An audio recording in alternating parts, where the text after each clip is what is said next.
Welcome back. Well, yesterday, the Five talked about Newt Gingrich's comments at the debate on Tuesday, where he basically scolded all the other candidates for bickering.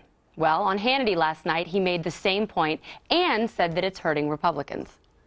The goal of this entire project isn't to have one ego or one ambition over another and then go get beaten by the president because we've beaten each other up so much. The level of intensity, particularly between Governors Perry and Romney, got to be almost like seventh graders in a schoolyard. And I felt very uncomfortable, and I thought it hurt the entire Republican Party. I tend to agree with him, Dana. Well, Most it was a of the debate. men, They're supposed to bicker. but don't you think it got a little more personal than usual? little There were bit, moments where I was like, oh. Nothing. I don't think it was that bad. I mean, that was the 5th debate in 6 weeks. All of these people are running on fumes, and so they got a little testy with one another. I mean, imagine if they did this show. Yeah, but if they did this show, they'd have a simile. What do they call? You know, one thing that I thought was interesting is that Romney has coasted, though. I mean, he's been through all these debates. Nobody's laid a finger on it. As soon as they attack him, and Perry, that was strategic on Perry's part. I don't blame him. He needed to get back in the race. Romney did not handle it well, even though Perry got booed for being tough. I think Romney is about to realize that a front runner does not run as a front runner unscathed for the next 60 days. Agreed, but when and Gingrich... the press won't, just one of the fast point, the press wants a race. They do not want somebody to win this thing early. They want to have a race. But a lot of the media seems like they're writing the narrative for Mitt Romney. Well, except they're going to turn on him, I think. I think they're going to turn on him. Well, they'll turn on anyone that goes against their precious Obama. But, Eric, do you think that Gingrich, he's so good at these debates, but the one moment was when he tried to punch at Romney, and Romney counterpunched back and really got him on the mandate? I think when Newt said it hurt the party, it's kind of like this Reagan mentality, don't shoot inside the tent. However, I think that the GOP would be hurt more if no one challenged Romney. And frankly, that was the first time he was challenged. He was challenged by Newt, he was challenged by Santorum, and he was challenged by Perry. It's good to find out if the guy can handle a challenge. And frankly, I think the seventh grade was about 3 grades higher than we should have given him. I agree. Speaking of Perry, so he's coming out with a flat tax plan next week. Just mention something about Gingrich. Here's the thing. He is what I like to say, a camel who cannot see his own hump. He's like, you think that's what the hell does that mean? It means he has a massive blind spot. Whenever he comes out and he starts talking about things, he comes off like he's a mom on a field trip. And it's actually kind of irritating. And Are these metaphors? Yes, I like to mix them up. Like a camel. Like, yeah. We need a simile metaphor lesson. Okay, good. Could we move on to the flag? Well, one thing on the debate. It is important. You want to know what your president's temperament is. I think a lot of remember cool Obama? Yeah. No drama Obama, and then all of a sudden you find out he's angry Obama. Yeah.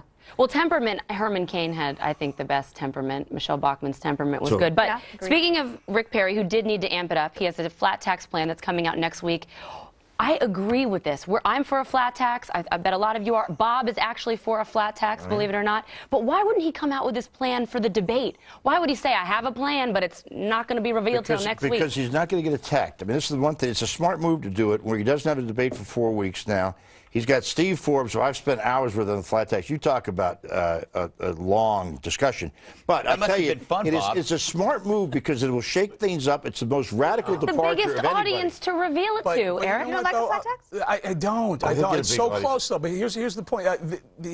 There's no time to do it. In a debate, you're like, you got 30 seconds, go, and then there's no time. Flat tax, I like the idea of a flat-ish tax, but the right tax, and he's talking to Steve Forbes, who was one of the original authors of the fair tax. It's the consumer tax, 23% across the board on everything, no income tax. So that means it's fair to everyone. It's not so fair. Isn't this the 16% he's talking about? No, it's not. No, it's a fair tax, which is a tax on income. I'm saying no tax on income, tax consumption. Eric, 23%. in theory...